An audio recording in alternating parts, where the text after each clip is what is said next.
Hello and Fakhar रागले to all of you. मैं हूं फखर यूसुफ जई और आप देख रहे हैं डिबेट विद फखर। आज की डिबेट में बात करेंगे इंडिया वर्सेस कनाडा। बहुत कुछ ले दे हुई, बहुत कुछ कहा गया और इस वक्त foreign minister of India doctor Jaishankar साहब अपना 10 रोजा दौरा भी कर रहे हैं अमेरिका का। एंथोनी ब्लिंकन से मुलाकात हुई है, क्या कहा और कनाडा को क्या बोला, इस पे भी बात करेंगे। और इसके साथ साथ एक और बड़ी अहम खबर आ रही है कनाडा से, जस्टिन ट्रूडो की तरफ से। एएनआई की रिपोर्ट है कि हम हिंदुस्तान के साथ करीबी ताल्लुकात चाहते हैं as a rising power of the world. इसका क्या मतलब है? क्योंकि हफ्ता 10 दिन पहले की तो ये सारी कहानी है, जो कुछ कहा गया, जो कुछ बोला गया, इसके पीछे क्या था, इस हवाले से बात करेंगे। और बात करने के लिए आज हमें ज्वाइन कर रहे हैं senior analyst from India doctor Abhishek Mishra साहब। डॉक्टर साहब, thank you very much for joining my show. Thank you, Fakar Bhai, for inviting me. Always a pleasure to be on your show. Thank you very much once again for your time doctor साहब। अच्छा doctor साहब, एक तो ये बताइएगा कि doctor Jaishankar साहब visit पे हैं इस वक्त, अमेरिका में मौजूद है एंथनी ब्लिंकन के साथ। उनकी काउंटर पार्ट है, बड़ी इंपॉर्टेंट मीटिंग हुई है और उसके ऊपर मेरे ख्याल में हर किसी की नजरें थी कि वो क्या कहेंगे, क्या बोला जाएगा। एक तो ये, लेकिन दूसरी जस्टिन ट्रूडो के हवाले से जो खबर आ रही है कि उन्होंने कहा है कि हम हिंदुस्तान के साथ अच्छे ताल्लुकात चाहते हैं, टाइज को बेहतर करना चाहते हैं। तो फिर ये सारा कुछ करने की जरूरत क्या पड़ी थी कि वो गलत था या ये अब गलत है? मुझे कुछ समझ नहीं आ रही। बड़ा अच्छा क्वेश्चन है आपका। मुझे भी कुछ समझ में आ नहीं। मेरे ख्याल से देखिए, ऐसा इसका एक ही एक्सप्लेनेशन हो सकता है, plausible, sir. And it's all conjecture, क्योंकि ट्रूडो साहब के मन में क्या था ये तो कोई नहीं जानता। एक तो ये था कि उनकी गवर्नमेंट कोलिशन गवर्नमेंट की है और उसमें जगमीत सिंह साहब की जो एनडीपी है उसका बहुत बड़ा पार्टिसिपेशन है। तो बिल्कुल जब ये हत्या हुई होगी हरदीप सिंह निज्जर की, तो जगमीत सिंह जी ने उनके ऊपर प्रेशर डाला होगा कि भाई ये तो इंडियन गवर्नमेंट ही करवा रही है, क्योंकि अदरवाइज ट्रूडो के पास इतना समय नहीं है कि वो इंडिया के पीछे बिजी रहे। उनकी अगर आप देखें, उनके पार्लियामेंट में, हाउस ऑफ कॉमन्स में उनके ऊपर अटैक हो रहा है कि वो कहीं अमेरिका में गए थे, किसी प्राइवेट होटल में उन्होंने 60-70 हज़ार डॉलर जो है वो उड़ा दिए ऐसे वैसे करके, तो उनका चल रहा है। तो आई डोंट थिंक कि ये ट्रूडो का पर्सनल मैटर है। हाँ, बट ट्रूडो जो है वो, चूंकि जगमीत सिंह की पार्टी के साथ अलायंस है, उनकी खुद की गवर्नमेंट नहीं है, प्रेशर आया होगा, उन्होंने पूरी कोशिश की कि इंडिया को घेरा जाए, पर वो घेर नहीं पाए उस तरीके से, चाहे G20 हो और चाहे कोई और इंटरनेशनल फोरम हो। Then ultimately the only resort he went to the floor of the parliament and then read out the allegations. लेकिन उसके बाद ट्रूडो के साथ गलती पे गलतियां होती चली गई। एक तो इंडिया ने रिबट कर दिया, टिट फॉर टैट कर दिया, उन्होंने वीजा रोक दिए, उन्होंने फिर जो है एक्सपल्शन ऑफ द वो हो गया, डिप्लोमेट्स हो गया। उसके बाद जो है जो नाजी वाला एक्सीडेंट हुआ इनके साथ, जो इन्होंने एक नाजी वार वेटरन को फेलिसिटेट कर दिया हाउस ऑफ द कॉमन में, that turned out to be a quite a big embarrassment for Trudeau, not only at the home front but also at the international front. तो वो मेरे ख्याल से ना, ट्रूडो इतने ज्यादा उसमें घिर चुके थे कि he had to close so many fronts जो कि उनके अगेंस्ट में ओपन हो गए थे। कि इंडिया का फ्रंट चल रहा था, एक दूसरा फ्रंट चल रहा था, तो उन्होंने कहा कि ये फ्रंट्स को अब धीरे धीरे क्लोज डाउन करना जरूरी है। और प्लस उन्होंने ये भी देखा पिछले 1.5-2 हफ्ते में कि वेस्ट उनके साथ खड़ा नहीं हुआ कि वो आशा कर रहे थे। तो एंथनी ब्लिंकन के ऊपर उन्होंने पूरा प्रेशर किया कि जब आपकी बायलैटरल हो एस जयशंकर साहब के साथ तो इसको उठाइए, और एंथनी ब्लिंकन साहब ने उठाने से मना कर दिया। There was not even a murmur about ये वाला इंसिडेंट। उन्होंने कहा ये आपका रहता है, आप जानिए। तो फिर what option did he have? It was a dud, मतलब जिसे कह लीजिए ना, कोई कॉज नहीं था इसको जबरदस्ती का बनाए। और जो वहां पे बाकी नॉन खालिस्तानी और बहुत मेजोरिटी में जो सिख पैट्रियटिक इंडियन जो लोग हैं, वो भी तो एक वोट बैंक है ना। दे ऑल वांटेड कि भाई हम इसमें नहीं पढ़ना चाहते हैं। ये कुछ 50-60 लोग हैं जो खड़े हो जाते हैं और हमको बदनाम करते हैं, we don't want to be sided with them. तो उनका भी प्रेशर आया और फिर अल्टीमेटली ट्रूडो साहब को अकल आई। वेस्ट ने भी ये समझाया कि ये इतना छोटा कॉज है कि उसके लिए जो वर्ल्ड की आने वाली पावर है, राइजिंग पावर है, उसको हम डिसअपॉइंट नहीं कर सकते, इंडिया को फिर से हम लेट डाउन नहीं कर सकते जो हम पिछले 70 साल में किए। गोवा का मैटर हुआ तो इन्होंने हमें सिक्योरिटी काउंसिल में खींच लिया था। गोवा हमारी टेरिटरी थी, लेकिन जब वहां पे पोर्टुगीज लोगों ने वो अपना वेपन और ये सब उतारना शुरू किया तो हमने मना कर दिया था। उसके बाद उन्होंने हम पे अटैक करने का प्लान बनाया, पुलिस एक्शन में जो हमने टेरिटरी गोवा के लिए, ये हमको सिक्योरिटी काउंसिल में खींच लिया वेस्ट ने। हमें कहा कि तुमने गोवा में यूएन चार्टर का वायलेशन किया है, यूज ऑफ फोर्स किया है। उस तरीके से कई बार वेस्ट हमको जो है वो डिसअपॉइंट कर चुका था, और इंडिया रशिया के साथ खड़ा हो गया, और वेस्ट के पास ये पूरा मैसेज चला गया था कि India will not let Russia go because India feels obliged, India feels grateful. तो they had understood their mistake, तो west stood by India, and Trudeau found himself isolated.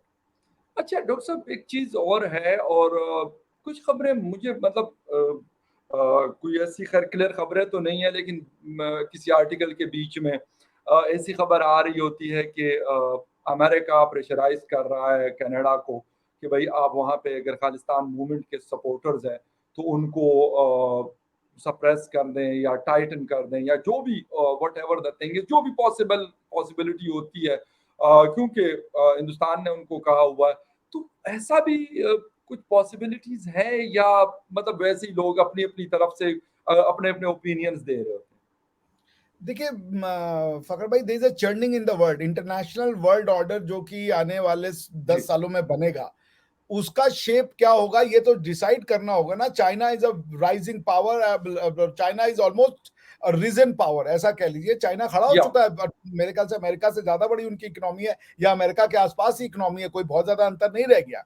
और चाइना का इकोनॉमिक माइट और Russia का military might अगर जुड़ जाए तो ये फिर वेस्ट इसके सामने कोई बंदा, बिकॉज कि वेस्ट ने देख लिया, यूरोप में तो अटैक कर दिया, रशिया ने क्या कर पाया, आप नेटो होकर के भी आपने कुछ नहीं यस कर पाया। एग्जैक्टली। वो वेस्ट के जो वेस्टर्न फ्रंट था उसको उन्होंने वायलेट किया, 2 साल से वायलेट कर रहे हैं, सारे के सारे आपके जो सैंक्शंस थे वो फेल हो गए।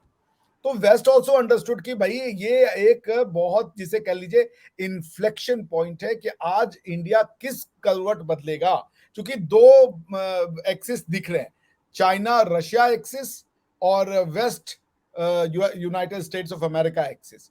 अब India is in the middle, तो इंडिया को दोनों पार्टी चाहती है कि खींचे अपनी तरफ, और इंडिया एक हाथी की तरह विच वी आर, हम जानबूझ के वहां खड़े हो गए कि भैया तुम भी दे दो और तुम भी दे दो, तुम दोनों से लेंगे, हम जाएंगे किसी की तरफ नहीं।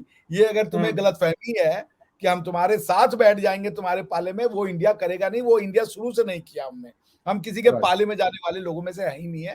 तो वो बट एंटेगोनाइज तो नहीं करोगे ना, अगर हम तुम्हारे पाले में नहीं खड़े तो कम से कम हमें तुम अपना शत्रु तो नहीं बनाओगे कि भाई तुम इंडिया की टेरिटोरियल इंटेग्रिटी को, मतलब यूक्रेन की टेरिटोरियल इंटेग्रिटी सर्वोपरि है और इंडिया की टेरिटोरियल इंटीग्रिटी का कोई मतलब नहीं है। वेस्ट ये मैसेज देना चाहता है कि भाई तुम रशिया से क्यों नाराज हो, क्योंकि रशिया ने territorial integrity of the Ukraine को वायलेट कर दिया। तो ये खालिस्तानी क्या कह रहे हैं, खालिस्तानी भी तो यही कह रहे हैं ना कि हम इंडिया की टेरिटोरियल इंटेग्रिटी को नहीं मानेंगे। और उसमें जो बेचारे जिन बेचारे हमारे डिप्लोमेट्स की फोटो लगी हुई है उनमें 2 सिख हैं, जिन डिप्लोमेट्स की इन्होंने फोटो लगाई उनमें से 2 हमारे सिख हैं अमेरिका में जो डिप्लोमेट्स हैं। तो हमारे सारे सिख भाई बहन ऐसे नहीं है, जो कि देखिए फकर भाई, मैं इंडियन हूं, मैं भारतीय हूं, मैं हिंदू हूं, मैं सिख हूं, मैं जैन हूं, मैं बुद्ध हूं, मैं क्रिश्चियन हूं, मैं मुस्लिम, मैं सब हूं। ये फ्रीडम मुझे मेरी कल्चर देता है कि मैं सब की आदर करता हूं। और ये बात हमारे भारत के 80% लोग समझते हैं कि भाई कोई अंतर नहीं है। तो वेस्ट को ये बात जो आप कह रहे हैं बिल्कुल पॉसिबिलिटी है कि उन्होंने कहा होगा ट्रूडो को कि तुम इतनी छोटी सी कॉज के लिए, और ये जो चर्निंग हो रही है इसको हम लेट गो नहीं कर सकते। और बात तो सही है ना, क्योंकि यूक्रेन का टेरिटरी है और इंडिया की टेरिटरी मतलब कुछ नहीं, फिर से वही डबल स्टैंडर्ड। आपको मैं एक बड़ी मजेदार बात, एक लास्ट सेंटेंस बोल देता हूँ आपके लिए, बड़ी मजेदार बात है।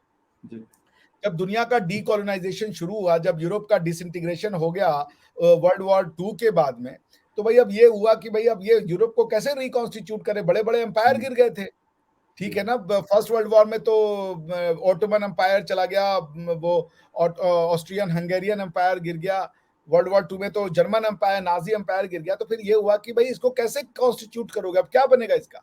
तो वेस्ट ने कहा, वुड्रो विल्सन और ये लोग आके बैठे, इन लोगों ने कहा देखो एक ही तरीका है, और वो है नेशन स्टेट करो, सेल्फ डिटर्मिनेशन दो, कि हर नेशन को दे दो कि वो अपना पॉलिटिकल सिस्टम खुद से बनाए। इसी को कॉन्स्टिट्यूशनल गवर्नेंस कहते हैं, अपना पॉलिटिकल सिस्टम खुद बनाए, और पॉलिटिकल सिस्टम को एंजॉय करने का पावर उस पर्टिकुलर कम्युनिटी के पास होगा जो नेशन की डेफिनेशन को सेटिस्फाई करेगा, यूरोपियन एथनिक नेशनहुड को। तो जब ये बात चल रही थी यूरोप में, तो इंडिया और एशिया से भी कुछ लोग गए, अफ्रीका से भी गए कि भाई हमें भी डीकोलोनाइज कर दो। जी तो वो कह रहे थे, वुड्रो विल्सन का, चर्चिल का स्टेटमेंट था कि ये जो डीकोलोनाइजेशन की थ्योरी है, ये सिर्फ और सिर्फ यूरोप के लिए है। सेल्फ गवर्नेंस हम्म, और ये जो राइट टू सही self determination, principle of self determination है, this is only available to west. Europe में भाई आपके लिए नहीं है ये थ्योरी, आप चलो आगे जाओ। उसके बाद ये हम्म, 1962-62 में कभी बांडुंग कॉन्फ्रेंस में हुआ, वापस से फिर डीकोलोनाइजेशन के ऊपर बातचीत की गई, तब जी। उसके बाद प्रिंसिपल ऑफ सेल्फ डिटर्मिनेशन दुनिया भर के लिए अवेलेबल कराया गया। तो यस, बिल्कुल जो आप कह रहे हैं, that could be high possible, high possibility of that possibility. अच्छा, एक चीज डॉक्टर जयशंकर साहब ने बोला है कि भाई ये हमारी पॉलिसी नहीं है, स्टेट की पॉलिसी नहीं है, किसी का इंडिविजुअल एक्ट हो सकता है। तो अ, वाकई ऐसा है, क्योंकि हमने ये सुना है कि जो खालिस्तान मूवमेंट को सपोर्ट करने वाले कनाडा में स्पेशली रहने वाले लोग हैं या अमेरिका में रहने वाले लोग हैं, वो भी बड़े इन्फ्लुएंशियल है, क्योंकि वहाँ के पॉलिटिक्स में वो पार्टिसिपेट करते हैं, और उनका एक वोट बैंक भी है, उनके पास कारोबार, रोजगार, ये चीजें भी हैं। ये एक मेरे ख्याल में किसी भी तहरीक के लिए, किसी मूवमेंट के लिए शायद जिसे कहते हैं बैकबोन की हैसियत रखती हैं। तो मतलब कितना वजन है इस बात में डॉक्टर जयशंकर साहब की, और कितनी मानी जाएगी टोरंटो में कि भाई वाकई ऐसा नहीं है, ये इंडिविजुअल एक्ट तो हो सकता है लेकिन ये किसी स्टेट का एक्ट नहीं है।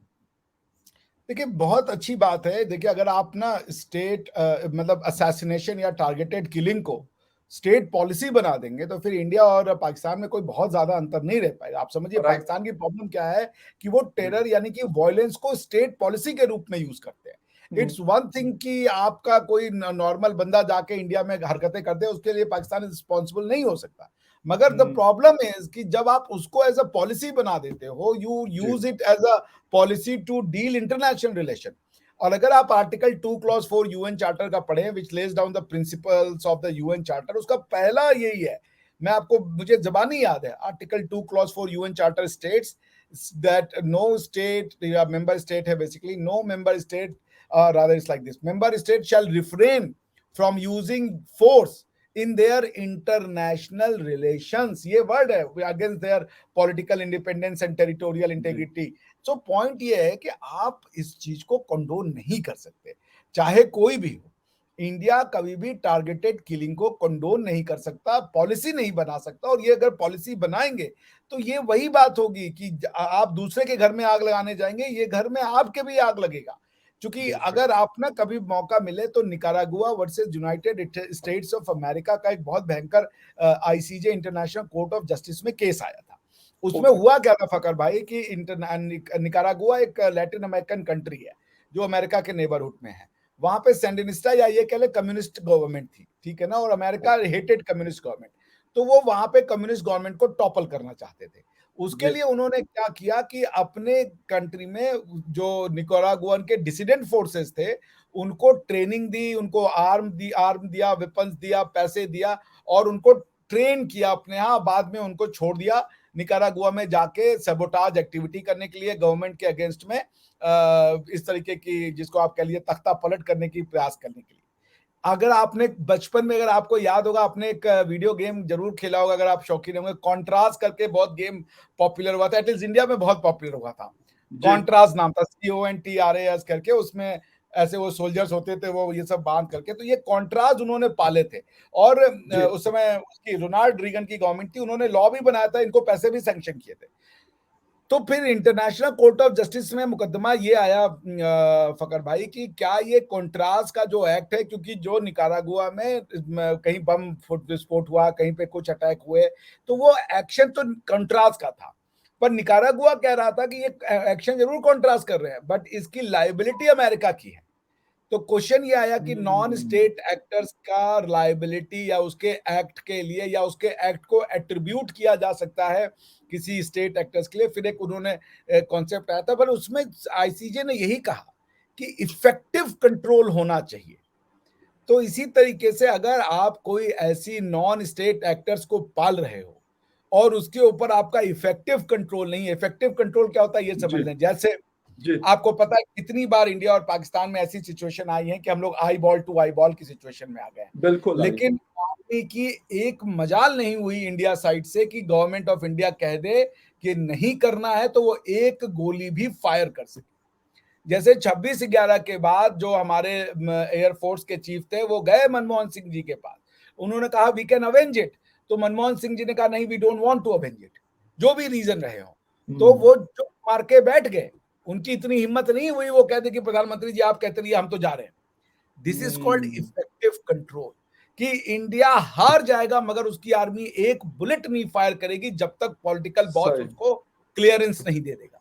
इस बिल्कुल तरह सही, की बिल्कुल कंट्रोल अगर आप करके आप अगर कोई फोर्सेस बना सकते हैं तो बनाइए, बट नॉन स्टेट एक्टर के साथ तो ये नहीं होगा ना। वो ना तो आपके सैलरी पेरोल पे होता है ना किसी और पेरोल पे होता है, उसको आप एक ऑब्जेक्टिव दे तो वो मारता है, उसके बाद उसका दिमाग चेंज हुआ वो कल को आपको आके भी मारेगा। तो इसलिए आई डोंट थिंक कि इंडियन बिल्कुल government can condone the policy of targeted killing और carrying out assassination abroad. This is not something that India is India India no India do not know such things. India is always अच्छा Indian concept of a defensive force. जी। Doctor साहब ये बात बिल्कुल सही और बहुत अच्छी बात है कि स्टेट इस तरह की चीजों को नहीं सपोर्ट, हमने बार बार ये स्टेटमेंट सुना। अभी रिसेंटली पाकिस्तान के अंदर 3-4 लोग मारे गए और कहा ये गया, वैसे पाकिस्तान की तरफ से कोई उसके ऊपर मैंने स्टेटमेंट नहीं देखा, जस्ट एज ए खबर हमने पढ़ा कि जी रियाज अहमद को मारा रावला कोर्ट में, एक और सिख कम्युनिटी का शायद खालिस्तान मूवमेंट से बल्कि उनका ताल्लुक था, शायद नहीं यकीनन, लाहौर में मारे गए। इस तरीके से 2-3 लोग मारे गए और हमने ये भी सुना कि जी इंडियन रॉ ने ये करवाया। ठीक है, बहुत सारे आप लोगों के यहाँ के बहुत सारे लोगों ने उसके ऊपर अपने शोज किए और कहा कि देखें हमने कैसे इनको मार गिराया, ठोक दिया, मुख्तलिफ अल्फाज जो भी था, वो एक अलग बहस है, मैं उस पर नहीं जाना चाह रहा। लेकिन ये हुआ। फिर दाऊद इब्राहिम के हवाले से मैंने एक स्टोरी पढ़ी, स्टोरी नहीं बल्कि real interview in India today. उसके अंदर ये कहा गया कि उनको मारने के लिए बाकायदा एक प्लान बनाया गया था मुंबई में ऑफिशियली, और फिर वो जो प्लान है वो उन तक पहुंचा और इसलिए इसलिए भी शायद वो बच गए दुबई में, हालांकि उनको खत्म करना था। मुंबई पुलिस और ने सबोटाज कर दिया था। एग्जैक्टली एग्जैक्ट, तो ये इस तरह की चीजें तो कम से कम, मतलब ये मैं नहीं कहता, ये डॉक्टर अभिषेक मिश्रा साहब नहीं कह रहे, ये वो चीजें जो ऑन रिकॉर्ड मौजूद है। नहीं, but there is a distinction ना। आप पुलिस फोर्स और आर्मी का यूज करके किसी को मार रहे हो तो आपका हक है। देखिए there is a distinction, non लेकिन स्टेट किसी एक्टर्स का और के मतलब। मतलब आउट ऑफ कंट्री अगर किसी के यहाँ मैं जाके करता हूँ, हमने अभी रिसेंटली अफगानिस्तान में ये किया, तकरीबन 6 महीने पहले हमारे फाइटर जेट ने जो है वहां पे कुछ बम्बारमेंट की और उसके ऊपर अफगानिस्तान जो पूरी दुनिया में कहीं रिकॉग्नाइज नहीं है, उसने अच्छा खासा टफ टाइम दिया पाकिस्तान को, कहते हैं कि ये गलती आइंदा नहीं करनी आपने। मतलब ये मैं कह रहा हूं कि फिर वो कैसे पॉसिबल है। मैं पाकिस्तान वालों को गलत कहता हूं, पाकिस्तान ने जो कुछ किया, जितने साल भी किया, वो गलत था, गलत कहना पड़ेगा उसको, जो मर्जी हो जाए, वो गलत था, गलत है और गलत रहेगा। लेकिन फिर बाकी अगर वो कोई करता है, वो कनाडा करता है, वो अमेरिका करता है, अमेरिका का रिकॉर्ड इस हवाले से बड़ा मशहूर है, बल्कि मैंने ये भी पढ़ा है और इंडिया टुडे की स्टोरी में पढ़ा है कि भाई फाइव आइज का जो रिकॉर्ड है वो इंतहा का खतरनाक है इस हवाले से, वो तो कहते करते यही है, तो उनको कुछ हम नहीं कह सकते। नहीं, देखिए बात आपकी सही है, ये एक स्टेट पॉलिसी होना। मैं ये जी नहीं कहूंगा कि रॉ ने वो नहीं करवाया होगा, जी मगर इसको there is a fine difference. पहली बात तो ऐसी चीजें होनी नहीं चाहिए, यूज ऑफ फोर्स नहीं जी होना चाहिए, violence, right, targeted assassination, killing, ये किसी का नहीं। देखिए ऐसा है ना, आप एक को मारेंगे, दो को मारेंगे, सामने वाला पलट के एक दो को मारेगा ही मारेगा, कोई कितना भी कमजोर हो। बिल्कुल आप 10 को बिल्कुल मार दोगे वो बिल्कुल 2 को तो मार ही देगा, बिल्कुल। इसको मैं आपको गारंटी दे रहा हूं। That's how the real world functions. तो कोई फायदा नहीं है इसका। लेकिन समटाइम्स ये जो इंटरनेशनल कम्युनिटी में ऐसी फोर्सेस होती हैं कि आपको उनको पालने की जरूरत नहीं है, आप उनको पैसा दे दो और वो आपका काम एग्जीक्यूट कर देती है। तो दीज बिल्कुल काइंड ऑफ करते हैं। फंक्शंस हैपेंस ना। यस, तो ये यस। चीजें होती हैं, बट ये पॉलिसी नहीं है कि हम उनको पैसा दे रहे हैं या उनको हम पाल पोस रहे हुँ। हैं और वो हमारे एक आइडियोलॉजी को सपोर्ट कर रहे हैं। प्रमोट वो कर रहे ये हैं है या कि भाई नैरेटिव आप, को कैरी कर रहे हैं। यस, ये है कि भाई हुँ, कोई एक आदमी है वो भाग के फाइन। चला गया है और आपके लिए काम नहीं कर पा रहा है, तो कोई प्राइवेट किलिंग है, उनका काम ही यही है। प्राइवेट कॉन्ट्रैक्टर्स पचासों यस, अवेलेबल है यस, यस, यस। समाज में। जाके आप उनको बिल्कुल। पैसा दीजिए, उनका आपकी आइडियोलॉजी से कोई लेना देना नहीं है, वो आपका काम कर लेंगे। आपने वो पिक्चर देखी है म्यूनिक? हुँ, म्यूनिक हुँ। करके अगर मूवी है, अगर नहीं देखी आपने तो जरूर देखिएगा। ओके। म्यूनिक एक मूवी है जिसमें इसकी स्टोरी ये है फकर भाई जी। कि जर्मनी में यहूदियों के ऊपर पैलेस्टीनियंस ने अटैक किया था ओलंपिक विलेज में, पूरे के पूरे खिलाड़ियों को मार दिया। उसके बाद गोल्डा मिल जो मेयर थी उसने एक टीम गठित की कि जो जो लोगों ने ये प्लान किया था उनको मारना है। लेकिन मजे की बात ये सारे के सारे यूरोप में थे। तो उसके बाद क्या हुँ। हुआ कि इसने फ्रांस की एक ऐसी संगठन से वो किया जिसका काम ये था कि वो इनको ये बताती कि तुम्हारा ये आदमी कहाँ छुपा हुआ है, ये कहाँ है, वो तुम्हें कैसे मिलेगा, ओके। उसकी जानकारी मिलती थी। तो जी, वो जी। मूवी आप जरूर देखिएगा। बट वो ये बार बार कहता था उसमें ना, उसका एक वो था, वो बोलता we don't deal with governments. तो जब वो उसको एक आदमी का नाम देता था कि भाई ये यहाँ पे है, ये यहाँ पे, तो बार बार कहता था कि I hope you are not from government because we don't deal with government. तो पॉइंट यही है कि ऐसी ओके। ऐसी चीजें होती हैं। और रियल देखिए पॉलिसी इज डिफरेंट कि मेरा नैरेटिव या मेरे पॉलिटिकल गोल को ऑब्जेक्ट अचीव करने के लिए मैं किसी ऐसी संस्था को पाल रहा हूं।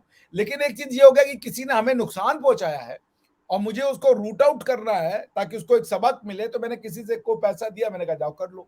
ये हमारी हुँ। पॉलिसी का हिस्सा नहीं है, ये फॉरेन पॉलिसी का हिस्सा नहीं है। ये वो है कि वो हमें नुकसान पहुंचा रहा है तो ये, बट हमारी जो मेन फॉरेन पॉलिसी के इंस्ट्रूमेंट्स होंगे वो डिप्लोमेसी होगी और डिप्लोमेसी के अलावा कुछ नहीं होगा। Peaceful okay diplomacy. र बिल्कुल, बिल्कुल। अच्छा, एक चीज़ मैं एक पढ़ रहा था, कहते हैं कि इसका सबसे ज़्यादा फ़ायदा दाऊद इब्राहिम को हुआ है।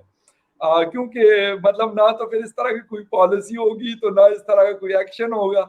तो do you agree with that? मतलब on a lighter note I am asking this question कि वाक़ई में ऐसा है कि दाऊद इब्राहिम को इसका फ़ायदा हुआ होगा कि भई वो तो या फिर सईद को फ़ायदा हुआ होगा कि वो कहेगा यार वाक़ई ये तो अब मुझे बस सुकून ही सुकून है।